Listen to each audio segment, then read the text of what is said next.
দীর্ঘ দেড় দশকে সবচেয়ে নিপীড়িত ছাত্র সংগঠন আমরা ছিলাম। বাংলাদেশে ছাত্র দলের জায়গায় অন্য কোনো সংগঠন থাকলে এই দেশে অনেক ঘটনাই ঘটতো। নিঃসন্দেহে একটি ঐতিহাসিক, কারণ আপনি গণঅভ্যুত্থান পরবর্তী সময়ে ছাত্র দলের একক কর্মসূচি, একক কোনো ছাত্র সমাবেশ, যেটি সারা দেশের নেতাকর্মীরা এবং সারা দেশের শিক্ষার্থীদেরকে যেই সমাবেশে অংশগ্রহণের আহ্বান জানানো হয়েছে, এবং আমাদের কাছে সবচেয়ে বড় আবেগের জায়গা বাংলাদেশের গণমানুষের নেতা বিএনপির ভারপ্রাপ্ত চেয়ারম্যান জনাব তারেক রহমান, উনি এই অনুষ্ঠানের শিক্ষার্থীদের উদ্দেশ্যে দিক নির্দেশনামূলক বক্তব্য রাখবেন।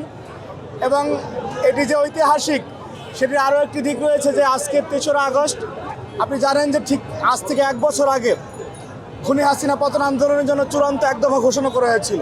সেই দিনটিকে স্মরণ করে রাখার জন্য এই সমাবেশটি আমরা মনে করি যে অনবদ্যভাবে বাংলাদেশের শিক্ষার্থীদের কাছে উপস্থাপিত হবে যে না, আজকের দিনে খুনি হাসিনার পতনের জন্য বাংলাদেশের সর্বস্তরের মানুষ এক দফার দাবিতে ঝাঁপিয়ে পড়েছিল।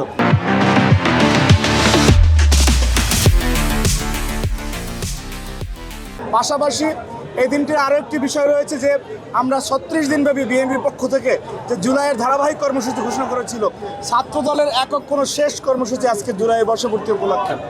এবং পাশাপাশি আমাদেরকে নিয়ে বিভিন্ন ধরনের যে রেটরিক, বিভিন্ন অপপ্রচার, অসত্য, মিথ্যা এবং বিভ্রান্তিকর তথ্য, এবং একটি সংগঠন যারা 5ই আগস্টের আগে গুপ্তভাবে রাজনীতি করেছে, আজকে ছাত্রদলকে টার্গেট করে ছাত্রদলের ক্যারেক্টার অ্যাসাসিনেট করার জন্য তারা বিভিন্ন ন্যারেটিভ তৈরি করে, সেই অপতথ্য এবং অপপ্রচারের জবাব দেওয়ার জন্য আমরা শিক্ষার্থীদেরকে সচেতন করতেও আজকে এখান থেকে দিক নির্দেশনামূলক আমরা বক্তব্য দিব। এবং আমরা দৃঢ়ভাবে বিশ্বাস করতে চাই যে সাম্য, মানবিক মর্যাদা এবং সামাজিক সুবিচারে বাংলাদেশের প্রত্যাশায় বাংলাদেশের সাধারণ শিক্ষার্থীরা গত বছর নিকৃষ্ট স্বৈরাচারের বিরুদ্ধে ঝাঁপিয়ে পড়েছিল, তারা সেই চেতনাটি নিয়ে ঐক্যবদ্ধ থেকে আগামীতে গণতান্ত্রিক বাংলাদেশ, গণতান্ত্রিক সরকার প্রতিষ্ঠিত হওয়ার আগ পর্যন্ত তাদের লড়াই অব্যাহত রাখবে ইনশাআল্লাহ। দীর্ঘ দেড় দশকে সবচেয়ে নিপীড়িত ছাত্র সংগঠন আমরা ছিলাম। আমরা 5ই আগস্টের পরে আমাদের এমন কোনো রূপের বহিঃপ্রকাশ ঘটে নাই যাতে বাংলাদেশের শিক্ষা প্রতিষ্ঠানগুলোতে কোনো অস্থিতিশীল পরিস্থিতি তৈরি হয়। আমি দৃঢ়ভাবে বলতে চাই যে বাংলাদেশে ছাত্রদলের জায়গায় অন্য কোনো সংগঠন থাকলে এই দেশে অনেক ঘটনাই ঘটতো, যেটা ছাত্রদল তার ধৈর্য, সহিষ্ণুতা এবং পরবর্তী সহিষ্ণুতার মাধ্যমে বাংলাদেশে একটি সাম্যর বার্তা দিয়েছে।